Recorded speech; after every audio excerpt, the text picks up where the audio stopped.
So anyways, we have a super exciting show today. Don't we always? We always do, and I always say that. But this is like a landmark for me. This is like a big deal because I finally got to interview Doug Trumbull, who is a sci-fi guru, a director, and he did, a special effects guru and sci-fi. And he did the special effects for some of my literally absolute favorite movies. If you were to ask me what was my favorite movie, just like most people, it would be really hard to say what my favorite movie is. But two of them that would come to mind would be 2001 and Close Encounters. And he did the special effects for those movies, Jason. Yeah. I was going to take a guess at your favorite movies because you've told me over the years, but in that list I may have replaced one of those that you mentioned with A Clockwork Orange. Not Clockwork Orange, but Kubrick, who we talk about because he did 2001, is probably my favorite director, certainly one of them. And I love, the Dr. Strangelove is another one of my favorites. Clockwork Orange is up there. There's some stuff that's weird on there, but there's some really cool stuff too. But yeah, so I'm super excited. I mean, and I think Close Encounters is the movie, and talked about it in the interview. I've watched the most of my life. If there's one movie I've watched over and over again the most, it's probably Close Encounters. Followed by the Lego Movie. I love the Lego Movie. I like the Happy song, which I can't remember right now. But, everything is happy or something like that. Everything is awesome. La, la, la, la, la, la, la, la, la. Anyway. I apologize to everyone in the office because that's going to be stuck in your head all day now and you're going to be singing it. That was your fault. You're the one who made me do that. That's why I apologized. But the other movie he did was Blade Runner, which is up there in one of my favorites. Probably not the top 3 or 4, but it would be in the next grouping. So it'd be probably in the top 10 still. It's a good grouping. Yeah. So this is exciting to talk to him. And so we're going to talk to him in a little bit. Mark D'Antonio is with us because Mark D'Antonio hooked me up with this interview because surprisingly, I think it's somewhat surprising. It's cool when someone's able to make friends with someone in Hollywood, such an influential person, and Mark and he have become good friends. And when we talk to Doug about UFOs, you can see why. He's very technical about it and the way he goes about it, and scientific. And you can see, especially our listeners who have listened to our multiple interviews with Mark D'Antonio, there are similarities in how they see this field and view UFOs. So very exciting. It sounds really exciting, and kudos on getting the interview. I can't wait to hear it. Yep, it's a lot of fun. So we'll do that in just a little bit. And but before we do that, Jason and I, of course, talk about UFOs in the news. But I do want to talk about one more thing before we get there, actually. And that is something else I am excited about because we have often talked about how Jason has moved to Idaho. And that is where he's remotely right now in his new home, luckily, and new office talking to us now. So the audio is better than it probably has been in the last few weeks. Just a little bit. But you'll be in the office, and we've got the 100th episode of Spacing Out coming on this week, or coming out this week. I will not confirm nor deny that. Oh, is it a secret? Not anymore. Was it supposed to be? No, not really. Because, if they counted, and we do number them, so they hopefully noticed that this last one was the 99th. And I think people have noticed because people have posted in the comments, leading up to this, going back 3-4 episodes, asking what we're doing for the 100th episode. So. Yep, but that's a secret. Partially because we don't know yet, but not. Well, I'll give a teaser right now, and it involves Alejandro and Maureen giving me a haircut. Ooh, yeah, that's going to be exciting. Talk about UFOs. Or not. But something fun will happen. The unidentified flying objects will be Jason's hair. Jason's spiky hair flying into the air. Isn't it always? But it will be exciting, and that is something to look forward to. So the end of the week, Friday, look forward to a new Spacing Out, our 100th episode. 100 episodes. Yeah, really exciting. And, of course, the 99th episode is exciting as well. And we will talk a little bit about some of what's in there in a bit here when we get to the news. So let's get to it. UFOs in the news with Jason McClellan. Do you want to start us off, buddy? Yeah, I will absolutely start us off with, you might have guessed which story I wanted to talk about today, Alejandro, but I want to talk about somebody we've talked about several times before on the show, and that's Mr. Tom DeLonge. Yeah. Most people know Tom from his band Blink-182 or perhaps his band Angels and Airwaves.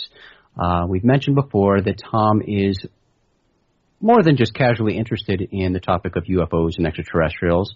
He is quite the student and researcher of this topic and has been for more than 20 years. He's well read on the subject and even launched a website back in 2012 called Strange Times.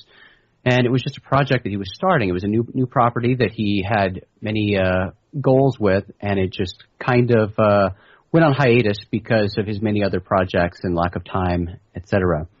The site was filled with news about UFOs, extraterrestrials, and all sorts of other strange things, both aggregating news and posting original content. The idea behind it was to generate interest in the subject, blending some kind of crazy, ridiculous stories with more serious stories, trying to pull people in and then educate them. That's something that Tom believes in very much. And on November 30th, he actually appeared for a second time, I think it was his second appearance, on Coast to Coast AM with George Knapp. And George had him on to discuss Strange Times that Tom is relaunching in a different format, as well as a recent trip that Tom took to Area 51 and the surrounding area. Tom was out there on a camping trip and recording things on video. And this will have to do with the relaunch of Strange Times and another unnamed UFO property that Tom says he's going to be launching in the near future. He's been working on this, working on teasing some of the projects that will come under this property, like a feature-length movie, a novel, and some other things too. One of the more interesting things to come out of the interview with George Knapp was Tom's description of something strange that happened to him while he was camping on this recent camping trip. He says that he was in his tent, and this was the middle of the night, I believe around 3 a.m., and he heard 30 or so voices all talking at the same time right outside his tent. Weird. And he couldn't understand what they were saying, and he says it went on for, I believe he said 45 minutes or so, and he says he couldn't really move or anything or do anything about it. And then he eventually went out and looked around. No one was there. And he says there were a couple of hours of missing time. Really? He was sleeping with a couple of friends, and he woke them up that morning and asked each of them if they heard all the strange talking. One guy said, no, I slept through everything, didn't hear anything. The other guy said, absolutely, I did. It sounded like they were all around, and I couldn't move or do anything about it. So these two experienced something bizarre. They don't know what it was, but this other person who experienced this with him is somebody working on this UFO project with Tom. And we'll hear more about that soon. But the way Tom described it to George Knapp, he said, we'll be doing something very, very serious and ambitious that has to do with UFOs. And I'm really excited about that because I think what we need to do is present in a mainstream way that topic that not only educates, but also gives it the respect and gravity that it deserves. It hasn't been done in a long time, and I'm excited to try and bring something that people will find exciting and learn a little bit from as well. And he's really passionate about that. And I love the way he's going about it because he understands that not only is he, in doing whatever he does with UFOs, he's not only appealing to the crowd, the arena of UFO researchers, but he's trying to educate the mainstream public, trying to get them interested in this topic and inspire them to look into it further, take it seriously, and do their own research. So the way he's doing that is by offering multiple things up at the same time trying to pull in some people with entertainment. And that's what he's doing with Strange Times. He's taking a multifaceted approach to this. He said that the Strange Times reboot is going to include things like a historical fiction novel, feature-length movie, comic books, things like that. So he's got his finger on a lot of different things, and I am beyond thrilled to see what he comes up with, because Tom is extremely passionate about this. He knows how complex the field is, and he even mentioned that to George and said that this is a really complex field. And he said, when I say I'm coming out with a property about UFOs, you got to understand I'm thinking very big, and I'm hoping that I can do some kind of justice to the topic. And it's hard. It's hard to jump into it because you're dealing with a topic that's part philosophy, cosmology. It's part religion. It's part physics. It's part political science. It's got a lot of different branches to the tree, and it's lasted many decades. It's a hard topic to tackle. It's almost the smallest part of it, spaceships with beings. So he's looking at this from a very broad perspective, and I think people are going to be pretty impressed when they see what he comes out with. Wow, that's really interesting, because Strange Times almost was kind of a side hobby thing it came across as. It was great, it was really cool, cool looking, and great that he was doing that. But this sounds like a much bigger effort. Like this is something that must be taking up a lot of his time. It really is. It's a multi-year project that he's been working on, both of these things, both Strange Times and this other UFO property that he's going to launch. And he says, like you said, when he goes into something, when he works on something like this, a new property, and launches it, it's not just this passing interest or this thing that's just going to be one product and then you're never going to hear about it again. Mm-hmm. He's in it for the long haul. So he has many things that are on the roadmap for this, and it's going to be, I think, pretty exciting, because I think a lot is going to come from this. And it has taken a lot of his time. And in fact, a lot of his musical fans are kind of pissed off at him because Blink-182 they're going to be recording a new album, and they were already supposed to have been in the studio recording that. But because he's so tired from working on these extra projects and putting in the effort that he has to this stuff, he needed to take a break, so he had to postpone going into the studio with his Blink bandmates because he needs a break. Wow. And he doesn't do anything, just partially. He does everything full on and high quality. He had this other group, Angels and Airwaves, and of course our favorite shoes, which is a whole kind of brand of clothing and everything, Macbeth. And of course we love their vegan shoes, but so he's, a businessman. He's a businessman through and through. I mean, people view him as a musician, and he is. He's an incredible musician, but mostly he's a businessman, and he's formed, he has many companies, but he formed a company that's basically an umbrella that serves as an umbrella company for all of these different properties that he's launching, to which his passion is coming through in these properties. Wow. Really cool. So this Macbeth is outside of that, but that's still one of his main companies. Yeah. This should be pretty neat. Yeah, I mean, he's been teasing it for a long time, and we have no idea what to expect. I mean, he's mentioned, comic books and novels and movies, but we still don't know the gravity of the whole project. So, still waiting to see when that's going to come out. Yeah. Well, cool. Thanks, Jason. Oh, you bet. And Tom.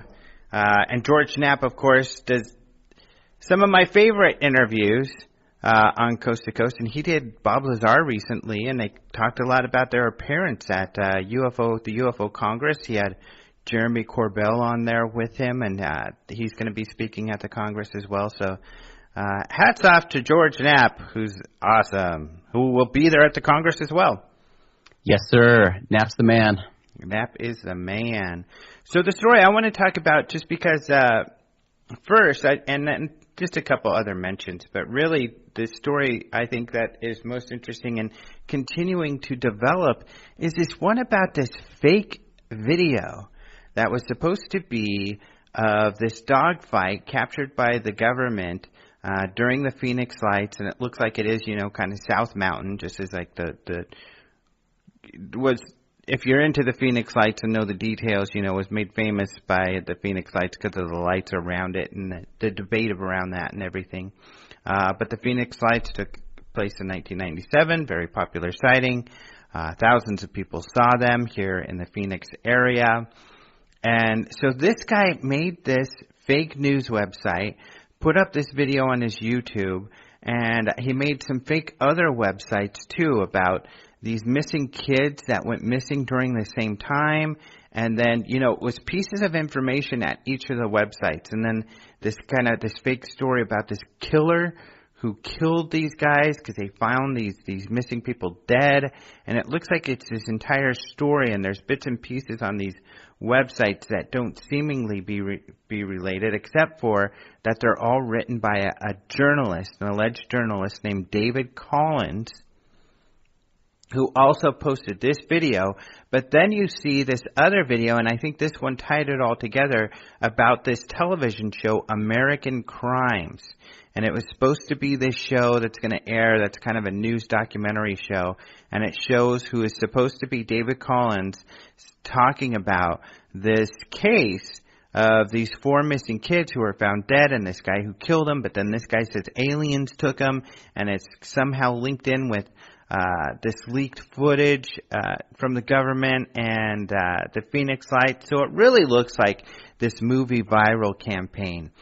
And then Jason and I are big fans of Seinfeld, and this was apropos. This was really cool that one of our readers said, hey, that's the guy from the Farbman episode of Seinfeld. So we looked it up, and sure enough, the guy who's supposed to be David Collins turns out to be the salesman who sold was his name Carl Farbman. Carl, yeah. Yeah, the equipment or the furniture. So you might remember this episode because he gave Kramer one of these free pieces of furniture, and Kramer used it to house these Japanese men in, and so they slept in this cabinet. Bed and breakfast. Yeah, a little bed and breakfast. So, and he was the guy also who had the song, right? I don't know if he was the Wiz. Was he the Wiz? No, the song where Desperado. Oh, Witchy Woman? Desperado? Yeah, I think so. He would have everybody had to shut up. Elaine had to shut up when he was listening to Desperado because he dated Elaine. Anyway, it did turn out to be this actor. So well, it looks like him. We don't have confirmation. Yeah, we do. We have confirmation. Really? So I posted that it looks like this actor, and I think this was, we posted lots of pictures. Here's how we know it is this actor. I guess you don't know about these updates, so that's exciting. I get to inform you as well. So David Collins sends me a tweet, and he says, oh yes, James Stewart, something that is the actor's name, does a great job portraying me in American Crimes. What? Yeah, and that's all he said. So he's trying to tell me that this actor is portraying the journalist in this news magazine television show. That's not how it works. You don't have journalists being portrayed by actors. The journalists come out themselves and talk about their own work on these television shows, or maybe a host who's another journalist does it. I mean, you don't have a actor playing a journalist. So let alone he didn't answer that all of these other things he alleges like the killer is the biggest and the kid case is the biggest mystery in Arizona history. No, it's the only place you'll find this is on his fake websites. So everything is fake about it. The whole thing he set up. So he didn't answer to these other things. But after he tweeted me, then Frank Warren, who runs UFO Chronicles, he showed me, hey, this guy's changing up his site. So he's changing now all of his websites because he's been busted. And this whole thing's been uncovered. And it's really kind of along the lines of like we wrote about The Fourth Kind, which had created all of these fake news stories and everything. They actually got sued by the Alaskan Press Club because they used the real names of newspapers, saying that these newspapers created these stories that Fourth Kind producers created. They were fake stories completely, and they lost, so they had to pay. the Alaska Press Club some money for using these names and stuff. But anyway, it's along those lines. And really, I kind of think he should have just gone forward with it, because even though we busted him, it's not like everybody's going to read our story. I wish they would. And but everybody doesn't agree with us that the fourth kind stuff is faked, even though it is. So yeah, he's changing his websites and everything, and so that's how we confirm that it was that actor. Okay, but as one of our readers pointed out, Alejandro, did you ever consider the footage may be real and officially released under a fake method so it will never be accepted as real? I did consider that after I read his email, and I considered it for maybe a minute or two before I decided, no, I think that's silly. Thank you for your consideration. Yeah. So David Collins, like, Frank has said, and I kind of agree, probably doesn't even really exist. It's probably a fake name for this journalist who's going to be in this movie. But I don't know. I mean, all power to them for their movie. I hope it's great. Oh, this is another clue that we found, too. Linka Tai got a hold of me, and I added this. She had also talked with others online. But she has a website, The Phoenix Lights, and she's written a documentary. She was approached a year ago by a movie company who said they wanted to make a movie about the Phoenix Lights, and they wanted her help. But then she found out that it was going to be about the military battling these aliens, and so she didn't want to be involved with that because she feels that it was a very benevolent experience that most witnesses had, that she feels kind of they were sending loving feelings to us and that they're supporting us and type of things that the aliens were when they visited on this UFO sighting for the Phoenix Lights. So she didn't want anything to do with it. But she told me she thinks that's probably the same company, and she could be right, because it looks like that's what the movie's going to be about, that the aliens somehow killed these kids and dumped them and then, got blamed on this other guy or something. So it's kind of a funny big viral thing. Although this guy, there are a lot of movies these days that do this viral thing, but you know that it's fake. They're like a new movie's coming out and they're going to create a blog for the character, and the character is going to, blog and then also do answer Q&A on Twitter and stuff like this.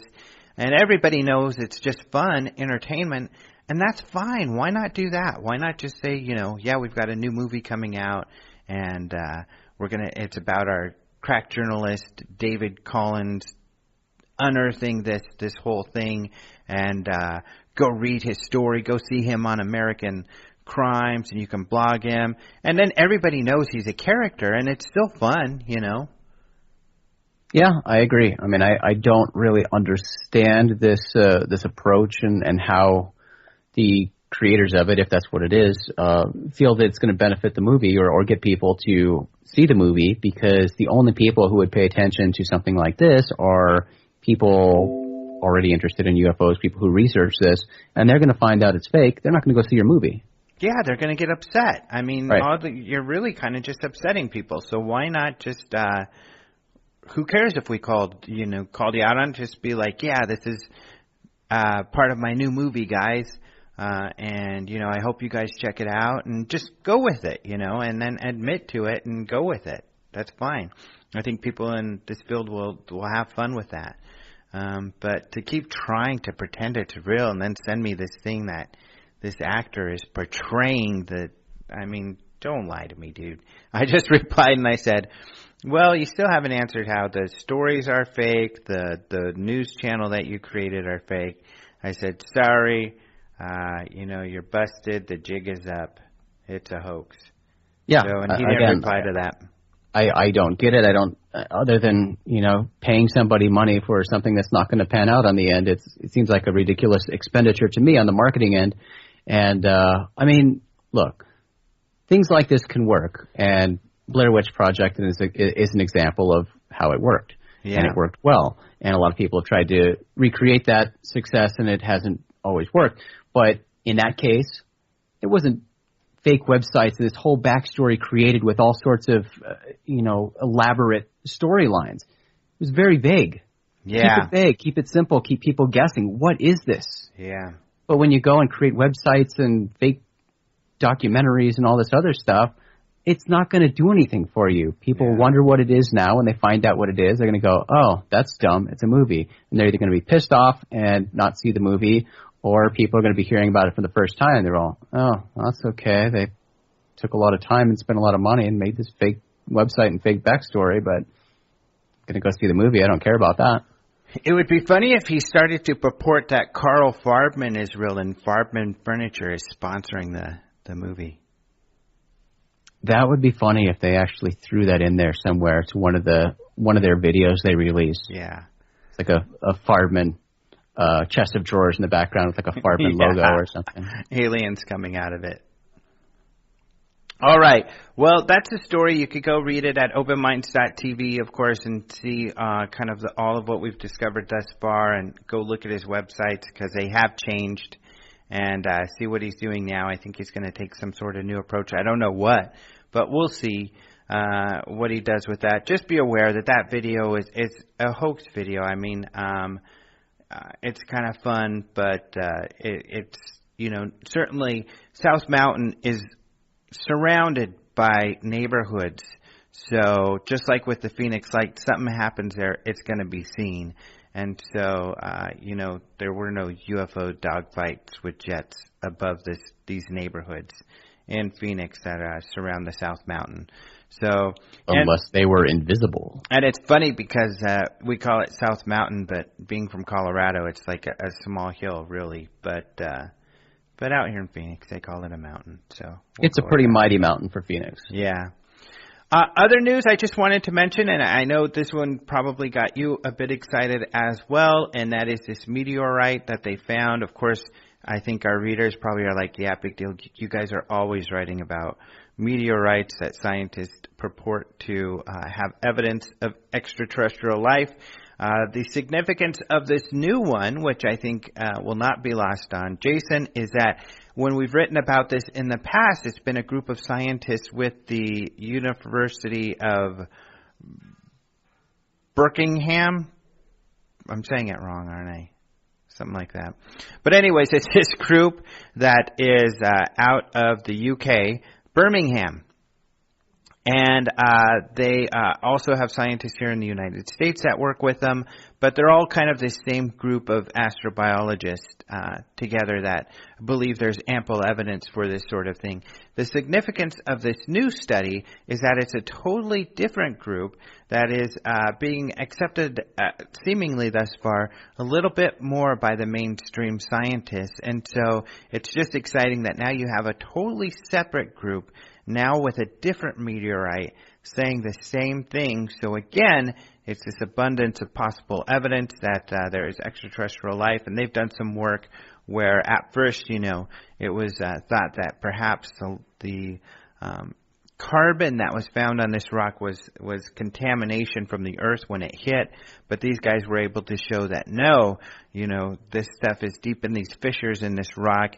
And these fissures existed prior to the rock coming into the atmosphere. And also they talk about how some of this carbon is in diamonds that have formed in this rock, which of course takes a long, long time to develop, which is further evidence that the organic material in the rock came from where it originated from, which was Mars. So so this is exciting. More possible proof of extraterrestrial life from Mars via a meteorite that they found right here on Earth instead of having to use our little rover buddies.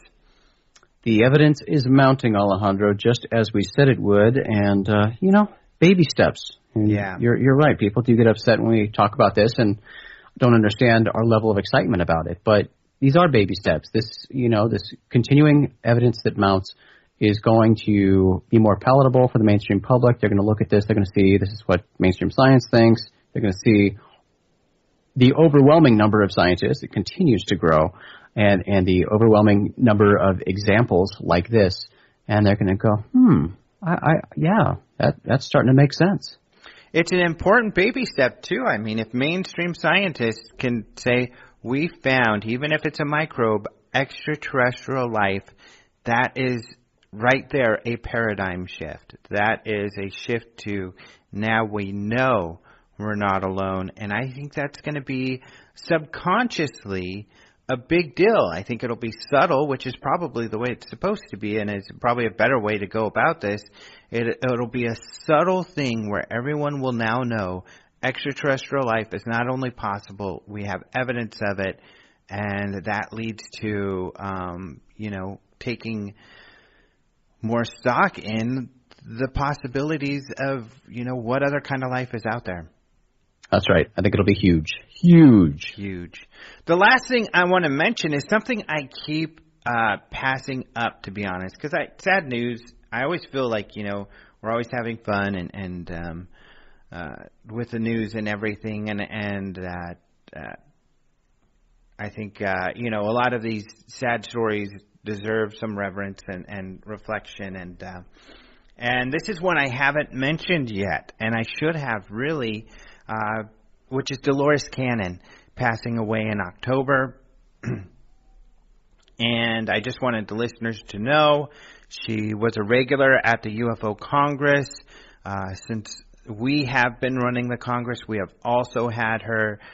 She was well loved. I actually have this interview I did with her a long, long time ago on YouTube. She was a very nice lady. People loved hearing from her and talking to her. She ran the Ozarks UFO conference for the last few years, but she passed away in October, and I thought we should mention that and inform our listeners of that as well. So you can go to Google Dolores Cannon. She was famous throughout the world. She would fly around the world doing talks. So you can go to her site or her Facebook and offer your condolences. So I did want to mention that bit of news as well. Very nice of you to point that out. Yep. So that is all the news I got. You got anything else, buddy? That's it for today, my friend. Okay, great. Well, let's go ahead and get into our interview with Doug Trumbull. I am extremely excited to have Doug Trumbull and Mark D'Antonio on with me. Mark, of course, has been on several times before. He's the MUFON photo expert, and we've talked to him about UFOTOG. And his partner with UFOTOG, the man who really started it and coined the term, is Doug Trumbull, who I got to say is for me a really big deal because I'm a huge fan of your work. I mean, you've worked on the movies that are my absolute favorites that have really probably had a lot to do with even possibly shaping my interest and views on space and everything. But Doug Trumbull's a filmmaker and a visual effects pioneer, working on 2001, Close Encounters, Star Trek The Motion Picture, which my grandma took me with. That was a very important moment for me when I went with my grandma to Star Trek the movie, and then Blade Runner, among many others. Yeah, I know. So it's a great honor to have you on the show, Doug. Thank you. My pleasure to be here. Thank you. So I want to start off with a movie question. And just out of curiosity, because, my grandma, the reason we went to Star Trek is because she was a big Star Trek fan, and, it was the first movie, so it was a big deal, and she knew I was a Star Trek fan. And it was a poignant moment for me when I realized, having seen this stuff, not been around when the original Star Trek came out, that Star Trek the television show was running while 2001 came out. And the visual effects, especially for me growing up, I think maybe now they're catching up. The visual effects in 2001 were amazing. I mean, what was it like? The contrast is so large versus Star Trek in 2001. You mean Star Trek the movie or Star Trek the television? The television series. Well, television is a basically low-budget medium. There's not a lot of money to go around to spend on exotic miniatures or special effects or anything else. And so it shows. I mean, if you look at the old Star Trek series, the sets are pretty simple, and it's all about performance. It's all about the story. It's all about the characters, and it's not so much about, spectacular visual effects or the look of the Enterprise, which initially was pretty simple and crude.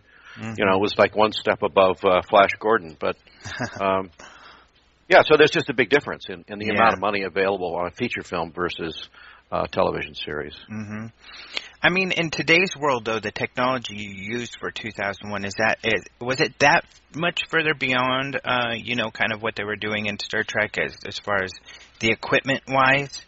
Or was it Oh, yeah, it was the whole project of making 2001 was a big research and development project because none of us knew how to really do it, but we all had a vision for what we wanted to see, and certainly Kubrick was an incredible taskmaster and a brilliant genius and a visionary and knew what he wanted to see, and he would know it when he liked it, or he liked it when he saw it, but we were all finding our way through it one shot at a time and one sequence at a time until we started to discover what the problems were and how to solve the problems. Mm-hmm. So that's what R&D is all about. You try to figure out, you present yourself with a problem, you start doing tests and experiments until you find a solution. Mm-hmm. It's like science. So.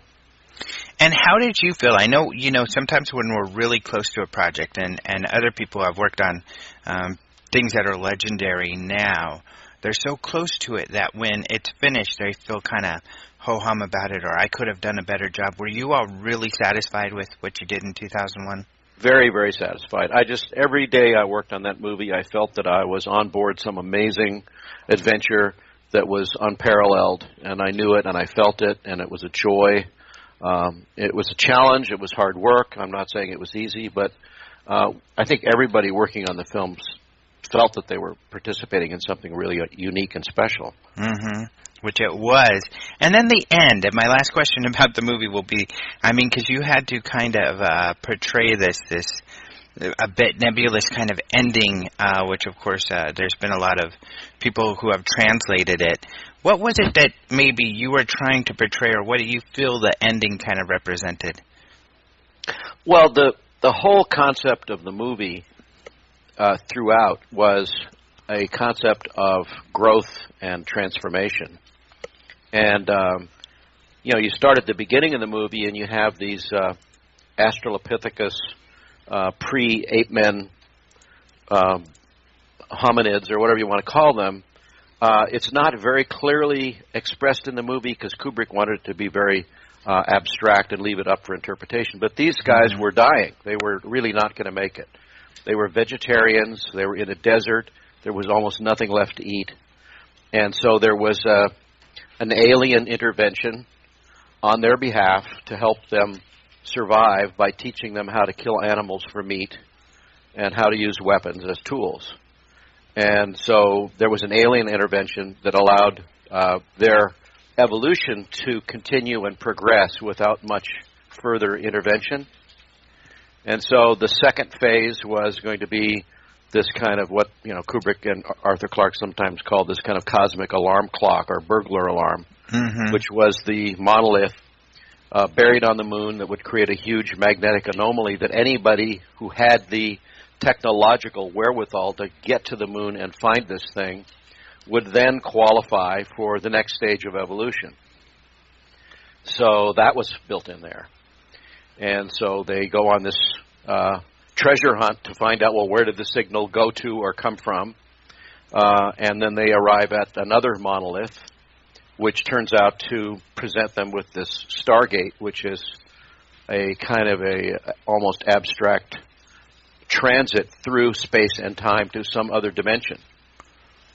And the aliens are not represented physically or in any other way except as interdimensional beings. And they managed to set up this situation which is based upon the memories of this human being who's been captured in this kind of a cocoon to transform into the next generation of mankind, which is going to be the Star Child. That's a very abstract concept, but the idea is all about evolutionary transformation and being able to hit these kind of tipping points where you've now graduated to the next stage of evolutionary improvement or wisdom or capacity or omniscience or omnipotence, which is almost religious, but Kubrick didn't want it to be religious per se. He wanted to leave it up to anybody's own personal spiritual interpretation of what that all meant. When did he have an idea already for the visuals at the end, or did you two have to work together to kind of come up with something? It was all developmental, and fortunately, most of the movie was shot or developed in pretty much in continuity, so that the story was changing constantly, the visuals were changing constantly, the editor of the movie was emerging in Kubrick's mind. He was rewriting the screenplay almost every day. Wow. And we would invent things, and then that would precipitate his ability to say, oh, well, then, therefore, we can do this and this and this. How cool. And so it progressed. The structure of the final movie was certainly not evident in the original screenplay. Yeah, that movie, possibly because of that movie, but others, Kubrick is one of my favorite directors, but if I was to say what was my favorite movie, it would either be that one or Close Encounters, which of course you worked on as well. Now, Close Encounters is based on a lot of, actual UFO cases and research. Were you into UFOs prior to working on Close Encounters? I was into UFOs the day I was born. I'm into that. I'm reading this funny book right now called Welcome to Mars, which is really a kind of scientific and sociological overview of what it was like to grow up in the 50s, where mayhem was going on. It was post-World War II.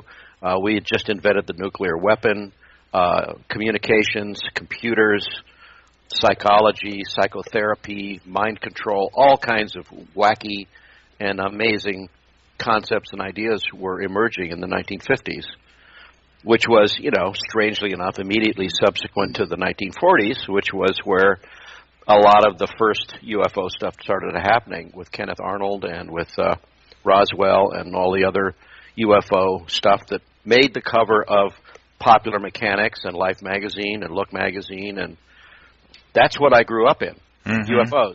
And then I can't remember what was the year of one of the best UFO movies, which was The Day the Earth Stood Still, that Robert Wise directed. I think it was 52 or 53, somewhere early on.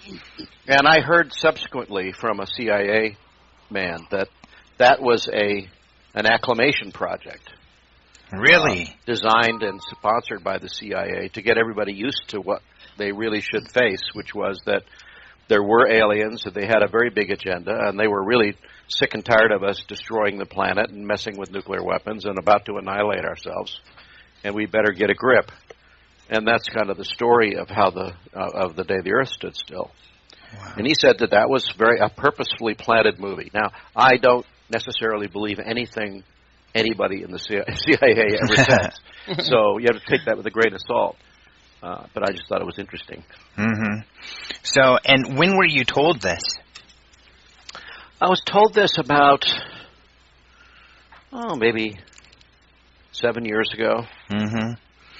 Well, and the 50s is interesting, and I like to look it over, because I think a lot of the mainstream, or most people in the public, don't realize that UFOs, there was no foregone conclusion from the government in the 50s, that there was a debate as to what was going on with this topic, whereas, of course, that debate stopped in the late 60s, and now the foregone conclusion is there's nothing to it, according to the government. So it must have been interesting to be watching this develop in the 50s.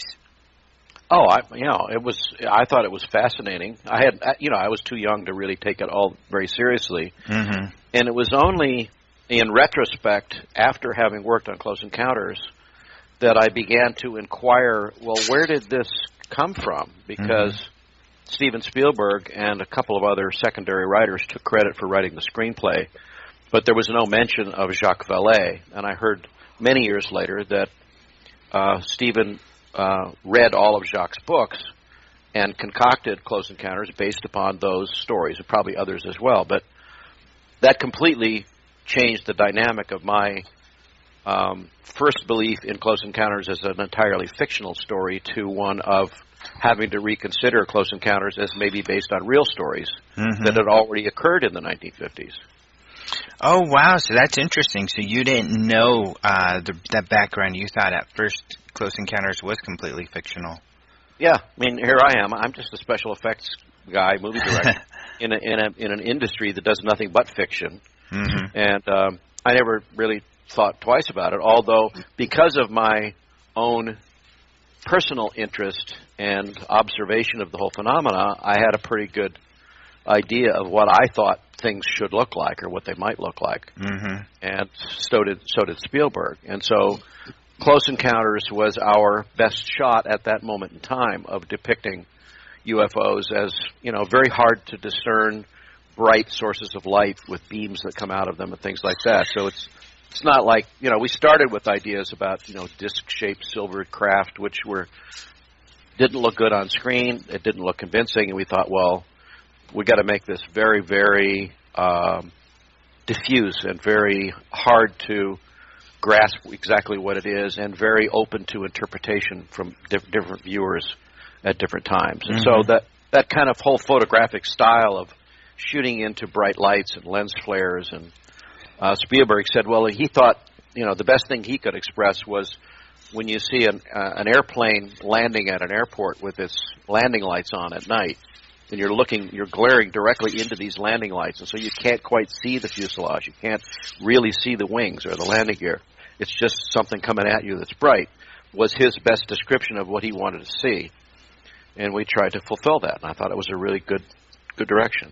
Yeah, because you did. Although there was a lot of anthropomorphic stuff in there. All those UFOs have faces. They have eyes really? And noses and mouths. If you just look at a still frame on your Blu-ray or DVD, you'll see faces in all those UFOs. Mm-hmm. And that was purposeful? Yes. Oh, wow, that's really interesting. Now, I had heard, because I know J. Allen Hynek was involved with some of the consulting. Did you actually work with him at all to... Not at all. I was so stupid and uninformed at the time. But here he was right on the set with me, and I was so busy worrying about my motion control system that I never actually took him aside and said, what's going on? I didn't really know at that time who he was or what role he played in the whole phenomena. Mm-hmm. Now, were some of the shapes, inspired by reports? No, not particularly. Mm-hmm. There's a whole bunch of shapes in the movie, and we got completely crazy, carried away at the end, because there's shapes that are actually Tonka trucks and gas masks and all kinds of strange human-made things that you would recognize if you look closely. And Spielberg was exploring a bunch of variations on it, which none of us really liked, and actually he didn't like when he saw it. But he said, well, what if a big glowing orange ball came at you out of the sky, and then it rotated and it said 76 on it? We said, oh, well, that might be interesting, but in fact, that looked really stupid. And then he said, well, what if there were these two yellow gold kind of boomerang-shaped things that if they flew at you from two sides of the screen and then merged into an M that looked like a McDonald's logo, what would that look like? Well, we actually photographed that, and it looked really stupid. So, we all had the good taste to drop things that just didn't work. And, Spielberg has always had a kind of a penchant for these kind of in-jokes and sight gags and things, which would sometimes undermine the importance or depth or deeper meaning of something. And he had the good wisdom during Close Encounters to not do that. Mm-hmm. Well, I think the movie, and because of those visual effects, such as the lens flares, and I think whenever I look back at it, because it's probably one of the movies I've watched the most in my life. It probably is the number one that I've rewatched over and over again. And especially as a researcher, I think those things help capture what it's really like for people who witness this sort of thing, because they have a hard time describing what they've seen. And I think that the movie portrays, not only the emotion that's going on at the time, but the difficulty of, looking at night lights in the sky and making out shapes. Yeah, and there was a big scene that hit on that directly, which was the set that we called Crescendo Summit, where everyone's up there on this mountaintop, with the picket fences and overlooking the town lights at night. waiting expectantly for this amazing appearance of UFOs. And sure enough, these bright lights come, and they turn out to be military helicopters. Mm-hmm. That was touching on that exact very Right. same thing, a misinterpretation of lights in the sky. Mm-hmm. Well, and I think what's great about that scene, too, is I think it helps ground the film, you know, in that, you know, these are people having extraordinary experiences, but they're not necessarily just completely out there. When you get swept up in the things, you can misinterpret, as Mark knows very well, very mundane things. Right. Yeah, that's what, you know, and another thing, I guess, just from the reality of it, and I'd love to hear either of your thoughts or both, is at the end of the film when she's taking pictures of everything that's going on, I always think, and it always helps remind me, especially someone in this field, that if she had gotten photographs and shared what she says, her experience, and those, even with that photographic evidence, it probably wouldn't be enough. You'd have a Mark D'Antonio there saying, well, those could be dolls, you know. Yeah, exactly. Yeah. Yeah. That's exactly right. That's the whole philosophy that Mark and I really share, is that incidental photographs or snapshots or Polaroids or, you know, your handy cam or your smartphone or whatever that has a camera that you handhold and aim at some light is usually almost certainly inconclusive. Mm-hmm. There's just not enough information there to Yeah. make a solid interpretation. True. Well, and Mark, I mean, if that happened, some single lone witness comes to you with these photographs and says, you know, this extraordinary event took place and I was there, but I can't confirm it. No one, the government denies it. I mean, it would be hard to take her word for it as one lone witness. True. I mean, you have the veracity of people that you have to sort of judge as you go. And some people are very transparent. You can see right through them. You know, other people really believe they've seen something but might have misidentified something. And still other people might actually have seen something amazing but have no record of it. And you just have their persistence, their dogged persistence that this happened. And, you know, it's hard, you know, but the one thing that's missing to this day is the photographic holy grail, you know, the smoking gun, you know, and that's the thing that, you know, that's part of the reason, you know, we're on now talking to you because of this project, and we'll get to that, I'm sure, but interesting to me anyway. Right, yeah, just how much data is needed for something like that. So, and I did want to mention, because I've heard this story recently, and I don't know if you've heard this, Doug, but Hynek's reaction to the movie. I don't know. And it has nothing to do with you, really, in your work, but Don Schmidt, who worked with Hynek, he's a Roswell researcher, and I talk to him quite often. And he told me this story in the past, but he told it to me because I asked him to tell me the story again recently. And he went to Hynek and said, wasn't that an incredible movie? And Hynek was upset. He said, I hated it. My favorite movie with UFOs is still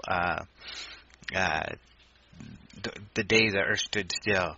And he asked, well, why didn't you like it? I thought it was amazing. And he said, and I think, Mark, well, probably both of you can identify with this. He said, you know, it strayed from the real research, and they added a bunch of fiction. And as a researcher, of course, you would more want to see a documentary or a strict portrayal of the facts that we try to gather. So I could see how he would be frustrated. But yeah. But he kind of knew what he was getting into, Alejandro. You know, I mean, he was on a set of a Hollywood movie. It was going to be a blockbuster by all accounts. Everybody thought it was going to make a lot of headway. I mean, he knew this wasn't a documentary. This wasn't National Geographic, okay? This was, you know, someone that had been making Hollywoid films. yeah. So it was going to be entertainment. There was absolutely no doubt about that. And he knew true. that going in. Yeah. I can identify with his perspective in that. Yeah.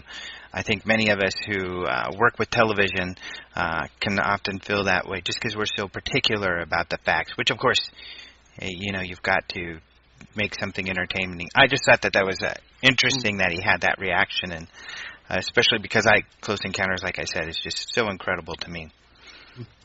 So at one point, Doug, you decided to get more involved with UFO research and create, and I guess, when did that happen, and what was it that you did at first?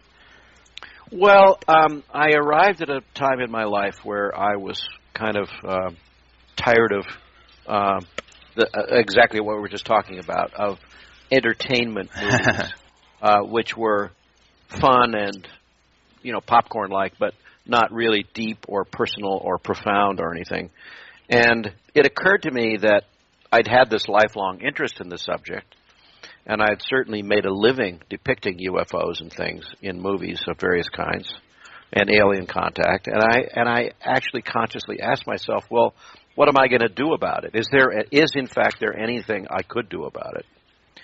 And in order to begin the process of answering my self-imposed question, I talked my wife into going up to a MUFON convention up in Ithaca, New York, I think it was, many, many years ago, and just see what the situation was.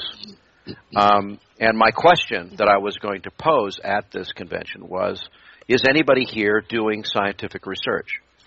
Is anybody here, aiming calibrated telescopes at the sky to try to get data, not just pictures, but data? And the answer I got back consistently was no. There wasn't anybody doing this thing. And I said, well, okay, I think I can give this a try because I have this unique skill set of A, willingness to do it, B, I'm kind of an amateur astronomer type person myself, and I have a couple of telescopes. And so I undertook the idea of seeing if it was possible to use my understanding of cameras, lenses, photogrammetry, and the kind of things that we use for motion control in movies to create special effects are very applicable to tracking objects in the sky, because you have to have calibrated pan-tilt, altitude, azimuth cameras, you have to have calibrated lenses, you have to be able to get data off these lenses and off the panning and tilting devices to do repeat moves, which we'd done on Close Encounters. So I thought, well, if you could get this data while you're shooting a UFO, you would know exactly the altitude, the trajectory, and the velocity of whatever you were shooting, even if what you photographed was nothing more than a ball of light or something. But if you could prove conclusively that it had non-ballistic motion, or it was traveling at some, impossible speed in the atmosphere and not creating a sonic boom or whatever, you would start the process of getting data. So I thought, okay, I'm gonna just self-volunteer and start working on this project. Then as I got into it, I started realizing how hairy and difficult and expensive that is. And I started finding really high-end astronomical cameras that have to be cooled to, 3 degrees above absolute zero to get infrared imagery and the deep infrared and things like that. And they cost $250,000 a copy for these cameras. And these lenses I would find would be, adaptations of astronomical telescopes that were, tens of thousands of dollars. That's when I started realizing how difficult this problem really was. Mm-hmm. And nevertheless, I was stupid enough to undertake it, and I commissioned a friend of mine who has built a lot of motion control systems for the movie industry to build this kind of tracking theodolite, which could pan and tilt at very high velocities. It could go 360 degrees in about a second and a half. Wow. With absolute, tenth of an arc second accuracy. And I bought a couple of telescopes. I got a Celestron C11 and a Astrophysics 7-inch refractor, and started coupling that with various kinds of cameras. And then I built another rig. I got a Santa Barbara Instruments Group astronomy camera.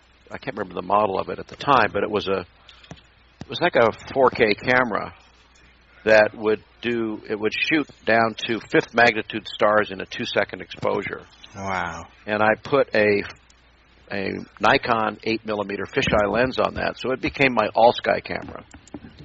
And I would set that up on a tripod looking at the sky, and then I hooked that up to a motion sensing software package that would be able to tell if any of those pixel values changed and where would they be in the XY coordinates of the array. And then I had a little program that would calibrate that to the pan and tilt of the telescope. So the idea was that if something moved in the sky in a certain location, the telescope could instantly slew to that object and start recording automatically without my intervention at all. Did it ever get up when working? No, we never got it up and working. We never actually took it into the field, because the next thing that started happening, even though I bought this old 1985 Humvee and fixed it up and put opening doors in the roof of it and this lift thing that could lift this 300-pound telescope up through the roof and hook all this stuff up. It was only then, in my naivete, that I realized that I had to be prepared to go out to New Mexico for 3 years and wait in the cold. Right. And that this was really kind of a non-starter for me. And I realized, well, I just don't have the time in my life to go out and sit in the desert or in the mountains or whatever else to do this. And I was thinking about it. And then I started researching even more of UFO reports and talking to more people about it. And I started realizing, particularly through contact with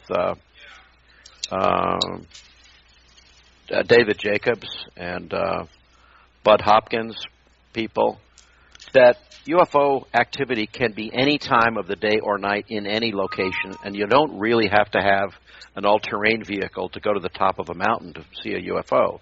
They could be right over my house or right in my neighborhood or over a city or anywhere.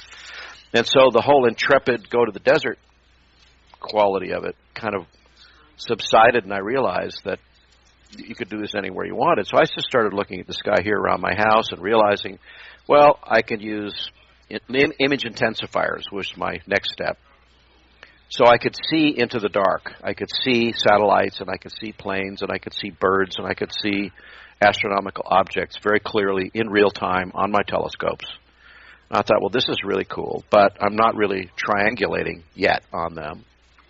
And this led to meeting Mark and realizing that what we needed was triangulation and multiple packages, and that it would the next idea that Mark and I started developing with others is, instead of having one big expensive tracking system, you have to have hundreds of very small, inexpensive, autonomous sensor systems that are sitting there and gathering data all day long and all night long for weeks or months or years on end.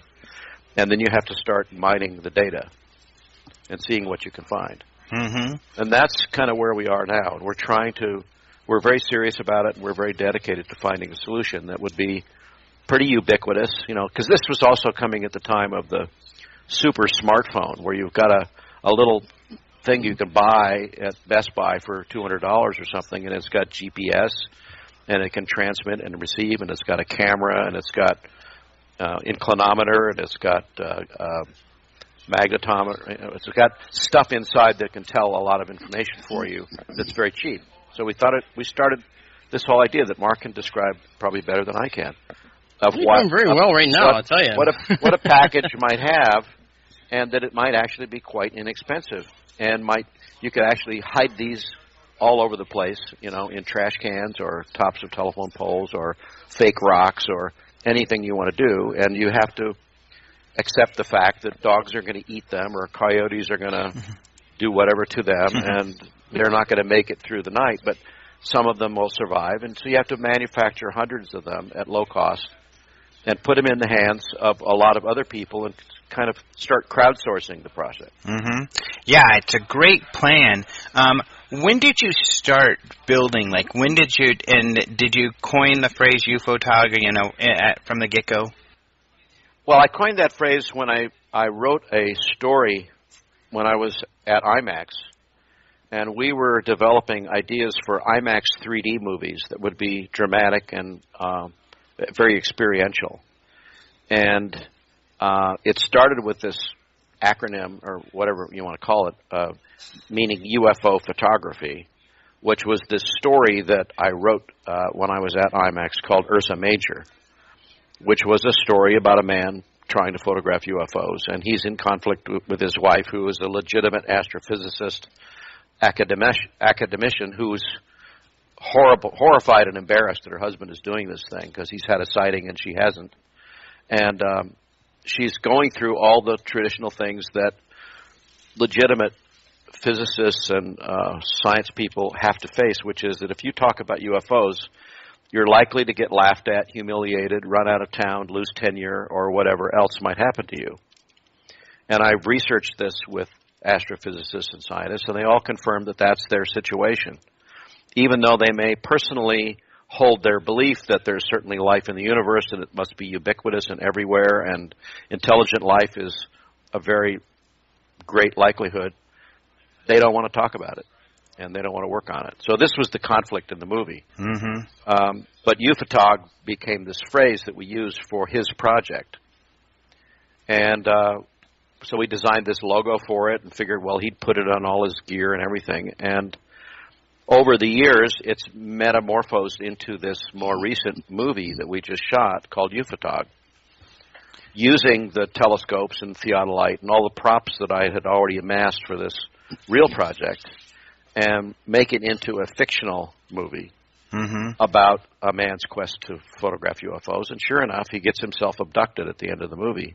And I think it's a story that's based upon our really serious attempt to try to be realistic and true to all the lore and true to what many of the reports of seeing or UFOs has been, or being abducted, or what that experience might be like. And true to all the things that Jacques Vallée has said to me that are his beliefs about interdimensionality. And it's not about spacecraft coming from Alpha Centauri to get here. They're just popping into our plane of existence at will, or whatever. So we try to be true to that. So there's a certain honesty in this little movie, and the movie is an experiment in this new technological movie process that we've developed here called MAGI, M-A-G-I, which is 3D at 4K resolution at 120 frames a second, projected very bright on a very big screen, so that the theater is almost like a planetarium. Yeah, I can't even imagine what that might look like. I mean, I've only recently saw the Ultra HD televisions, and those already look like they're 3D. They're absolutely incredible. So I can only imagine what this movie looks like. Is it going to be people going to be able to see it in more locations anytime soon? Do you know?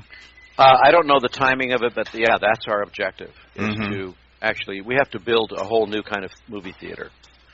And that's what we're designing right now. We're trying to figure out how to do it so that it's really quite easy to do, inexpensive, modular, simple, and we have to create content for it. So it's like starting up a whole new industry, and that's what we're working on, because regular movie theaters just don't cut it to me anymore. They're just they're rectangular boxes with a rectangular screen at one end, and you sit there and watch this thing. The experience is not really substantially different from watching television. It's just a bigger screen. It's a bigger screen, but the field of view is actually not that much different. It's not about size, it's about field of view. Right. Doug, the thing that I like that I've always said to people, and I've heard you say it, and you know, we go back and forth on this, I think, is when you look at this movie, just to understand the technology, the MAGI process, when you watch this movie, you forget about the concept of a quote-unquote screen. And it's not so much, I mean, the 3D helps tremendously. In fact, that helps seat that in your mind. But you have to understand that now the screen, based on the new brightness and the frame rate that you're looking at this 120 frames per second, which is so much faster, higher frame rate rather than the traditional movie, it's like looking through a window. It's no longer this little tiny flat plane in the front of a bunch of seats. You're involved. You know, the characters come towards you. They're in your face. And it's really, really different experience than normal 3D, and a far different experience than any 2D movie. Yep.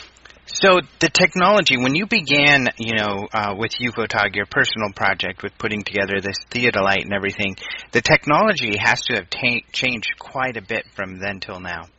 Yeah, it changes almost every week. We're amazed at the diversity of cameras and higher bandwidth media storage, and the fact that Moore's law is still in full force and effect, and things get half the price and twice the power every few months. And so all that's in our favor. And I think it's amazing that with all the tens of millions of cell phones and cameras out there, that we aren't actually going to start seeing a wave of a big UFO flap that's actually corroborated by multiple sources. You know, like the Phoenix Lights was kind of a poor example of that, but it was the beginning of that. Right. Yeah, that's true. So UFO-Tog, is it, even though it's kind of a demonstrative film to demonstrate this technology, is it a full fleshed out story as well? Well, there is a full screenplay behind it that was designed during the days I was at IMAX, so that the screenplay was designed to be a 45-minute movie, not a feature-length movie. So it was never fleshed out to feature-length. It would be an easy task to do that, and I think that's a very real possibility. And the weird experience that I'm having right now with this Magi process and the screenings that we're showing it to people is that people are so blown away and overwhelmed by the visual spectacle of it that they don't critique the story at all, or the performance, or the actor, or the directorial skills that I bring to the table, or anything. Yeah. They just say, wow, that's just the best 3D experience I ever had, and it's immersive, and it's beautiful, and I want to see it again, and why is it so short? I want more. So it's very positive, but it's going to take a while before people start seeing past the technology to the fact that it's actually a new kind of entertainment experience that maybe isn't even entertainment anymore. It's an immersive alternate reality that we have to be very responsible about. Make sure we do the right thing with it. Yeah. So I'm sure there's just some sensory overload where it takes you. It'll probably take everyone a while to get used to it before they can even pay attention to the content. Well, you may say one thing, Doug. One of the things when we went to Seattle, we had one premiere of it in Seattle, and what I found interesting was every single audience that came through those doors to watch this film, they all wanted to see it a second time right away. Yeah. Oh, yeah. I'll bet. Yeah. Yeah. Because you miss so much the first time, because it's like looking out at reality. Right. Watching something happen in reality, you miss so much, you wish for an instant replay. Yeah, and how cool. Maybe it'll be where we'll have to show the movies over and over for everybody to get it, which will give them more life. Mm-hmm. So over these years then, Doug, have you had a sighting of your own? I've seen weird lights in the sky that I thought were completely inexplicable, but I've never seen, a close-up or an event, or I don't think I've ever been abducted to the best of my knowledge. And so, nothing conclusive. I've just seen really strange things in the sky a couple of times. Like, could you describe one of those? Well, I was on vacation down on one of the British Virgin Islands. It's a very small 300-acre island, and we were up on this overlook at a kind of veranda of a restaurant. And we're all having this, standard evening conversation, and someone at the table said, "Oh, my God, what is that?" And so we all turned and looked out over the ocean at night, and there was these three lights way far away, several miles away from us, and obviously at an altitude of about 1,000 feet above the water, and equally bright and equally spaced. And they hovered without moving for, a minute or so. And then one of them went off, and then the next one went off, and then the next one went off, and that was it. There was nothing there. There was no physical object. If there had been a single physical object that big, it would have been miles across.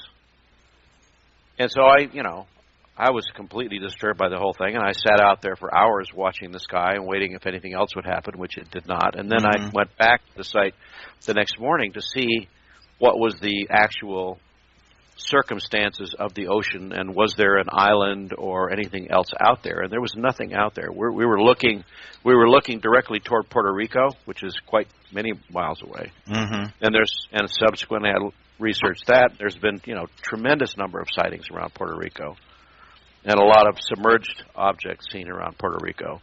Right. And so I thought, well, this kind of ties into some of the lore, but I can't say that I saw, portholes or windows or landing gear or wings or a shape or anything. It was just three lights.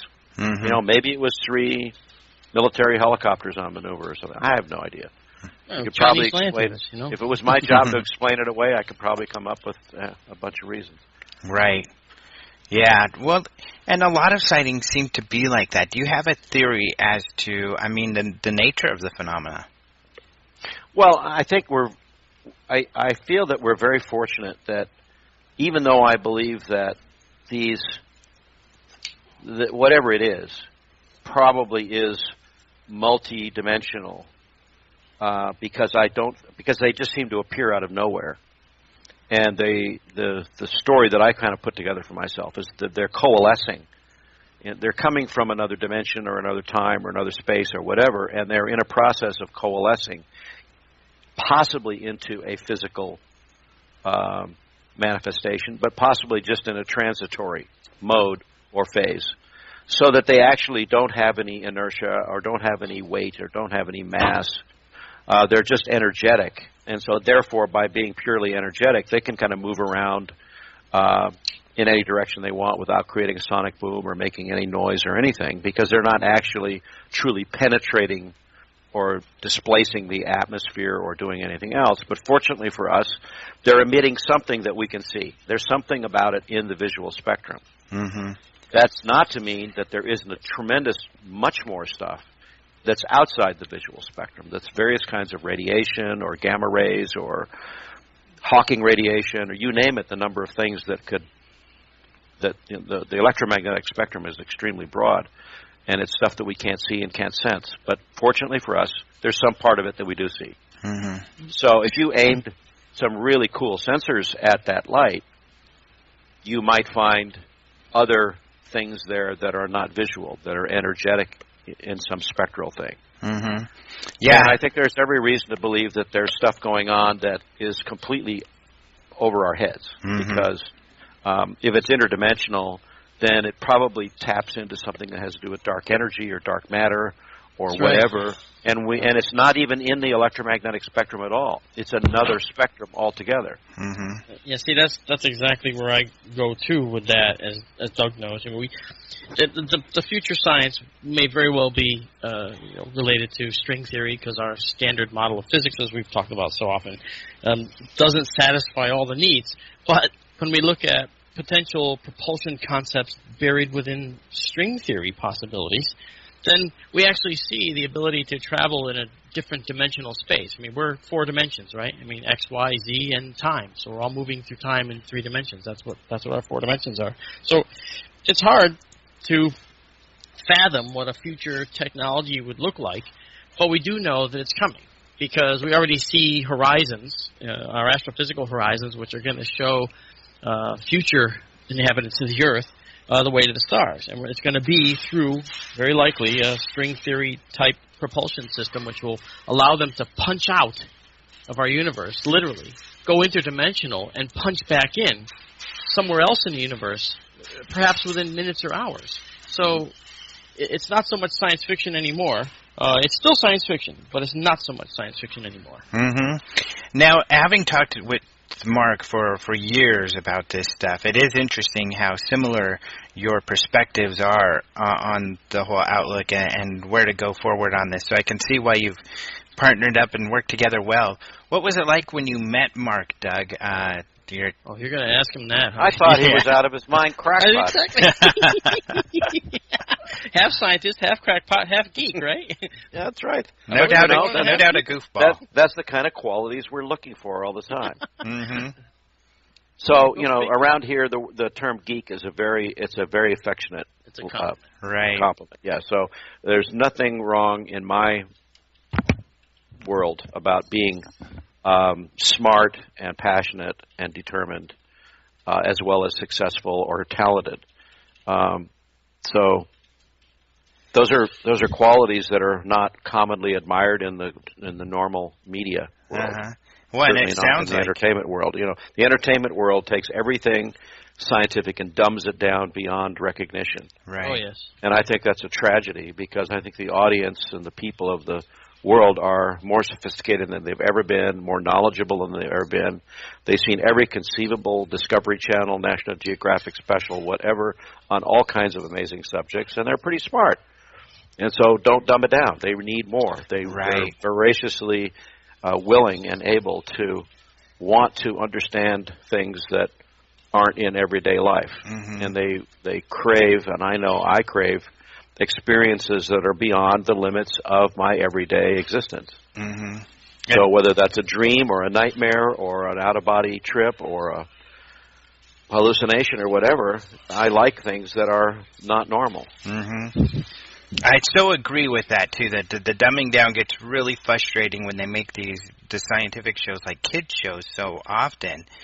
They even put the kind of sounds and everything you'd have on a children's program, and it's frustrating when they dumb it down because it's nice when they don't.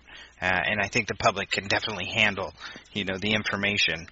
I think you're right about that. I mean, I just did the second season of a show for Discovery here, and one of the things that they said was, you want to talk at like a fifth grade level.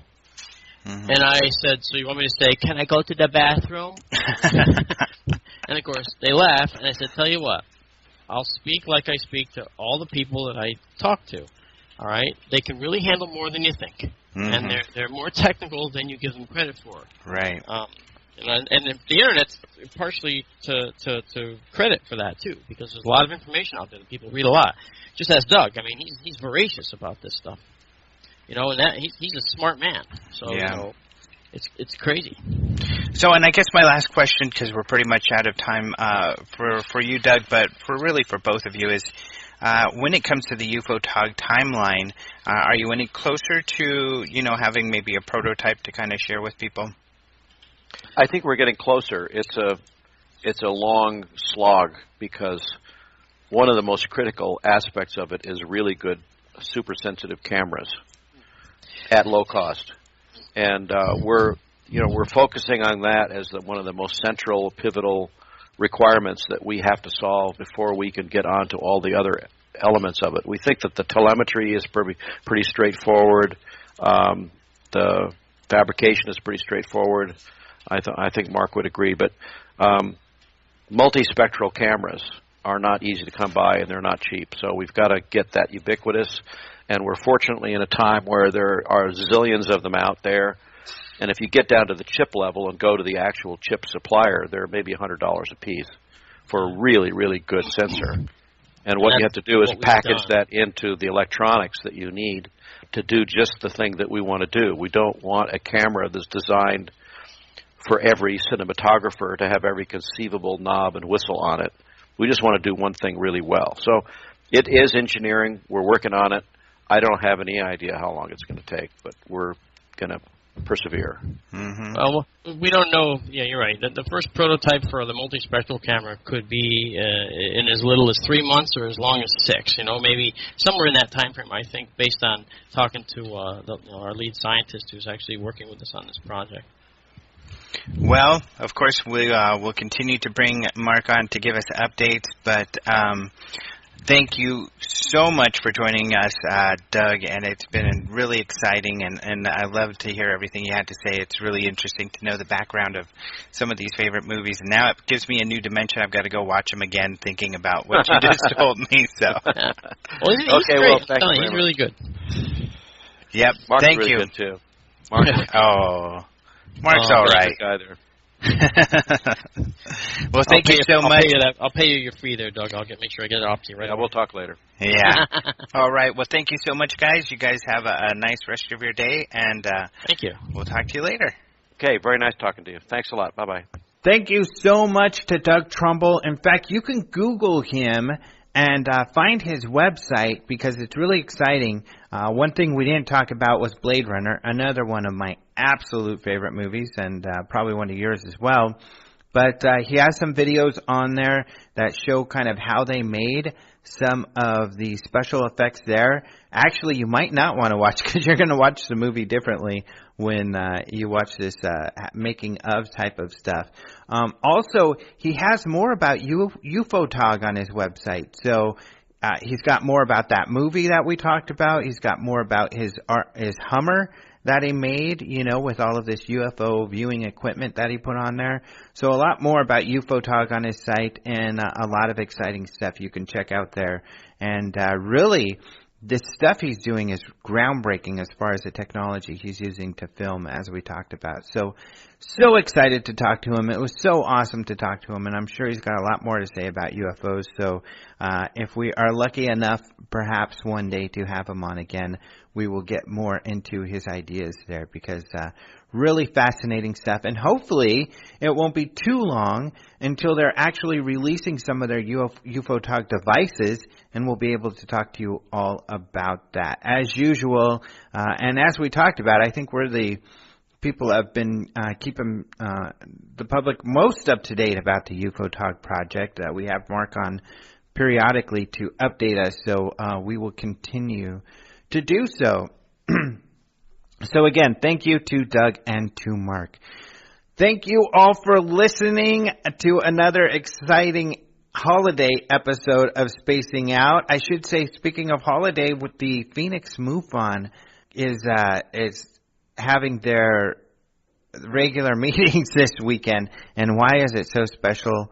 Because I'm going to be talking. So if you live in the Phoenix area, come check us out at the Museum of the Historic Society, which is really cool. It's a beautiful museum, and they do talks there now. It'll be on Saturday, and you can go to the Phoenix MUFON website to see more. Otherwise, we have a new episode of Spacing Out, like we talked about. Some really cool news from the last couple of weeks we haven't covered here that you'll be able to see there on YouTube. And, of course, our exciting 100th episode is coming up later this week.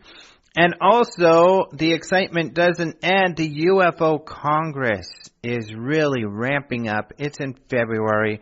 We've just started to do mailers on that, so you should be able to get something with details on all of our speakers in the mail soon. And, if you go to ufocongress.com, you'll be able to see our full list of speakers. We finally have them all listed and up there, and it is an amazing list. So James Gilliland is someone that we added there.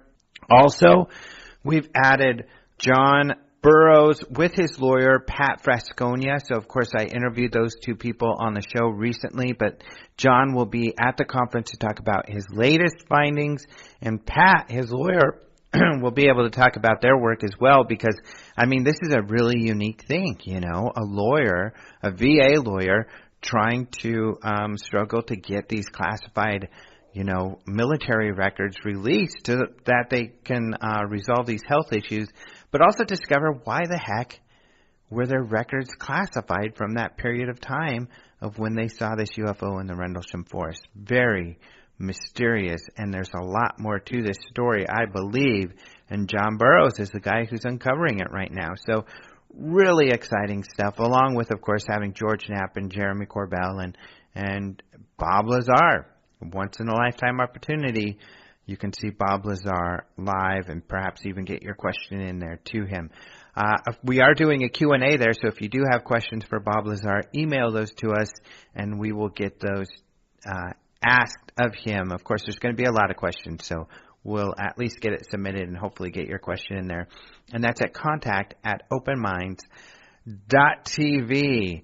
So there's some of the exciting stuff going on. Join us next week for an exciting interview. I'm not sure who I'll have on next week, but it will be fun. That's for sure. Thank you to Caleb Hanks for the opening and close music. He says he's going to have some more original music coming out soon, of which he offers for free.